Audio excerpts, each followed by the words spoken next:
Hello everyone, Will Gavarkovs, assistant professional here at Cedar Brae Golf Club. We are back in the Winter Academy for another video.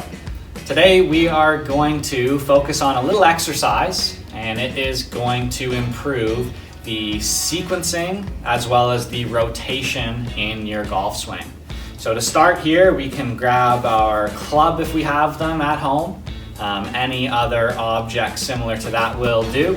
We're going to place that club across our shoulders and cross our arms just like that. From there, I am going to take my golf posture.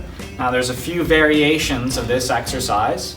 So we'll start with the basic and then move up to the point where we can then apply it to our golf swing.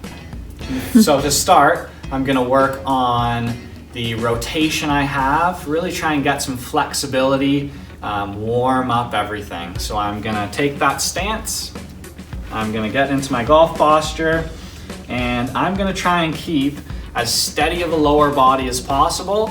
And all I'm gonna do is rotate my shoulders back and forth while the hips and the lower bodies are staying dead quiet.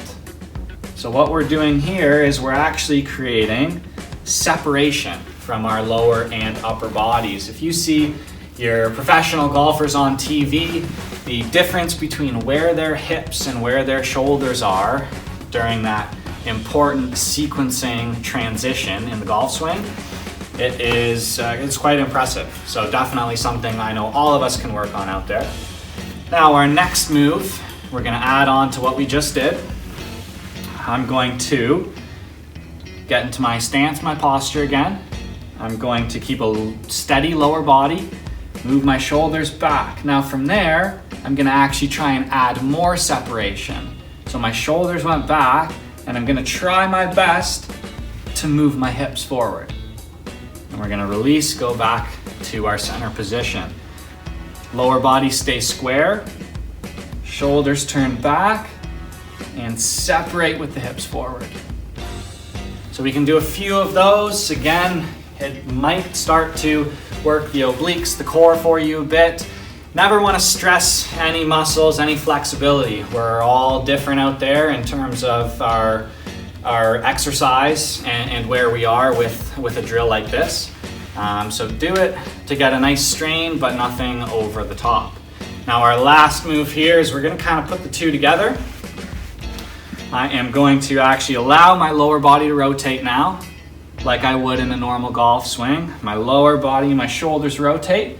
You might actually find you have more rotation, more shoulder rotation than you did before after this drill. So I'm gonna make that full move back, lower and upper body, and I'm gonna focus on now, my shoulders are gonna stay still and my hips are gonna fire.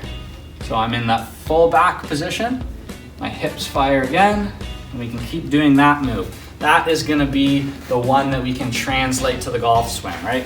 We started off, we work on the basics, we got warmed up, and now we get to that transition move where we really wanna sequence.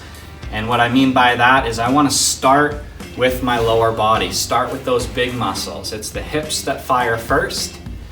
The upper body, the shoulders will trail. Once we get that hip to fire first, then we can allow everything to slingshot and catch up.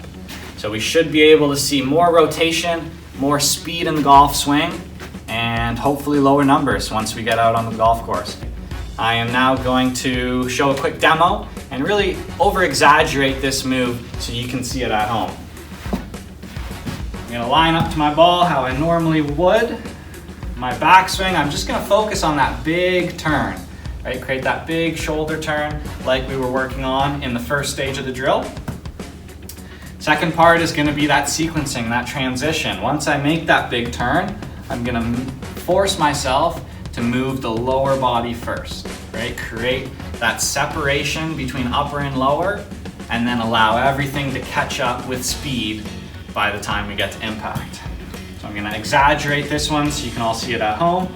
Big turn, and then hips fire first.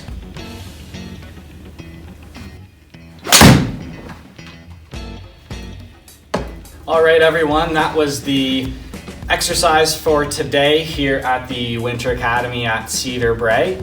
I hope you enjoyed. Now keep on working on those exercises. You'll get stronger and faster as you do them. Once we get outside for this golf season, you can put a club in your hand and you'll be amazed with the improvements.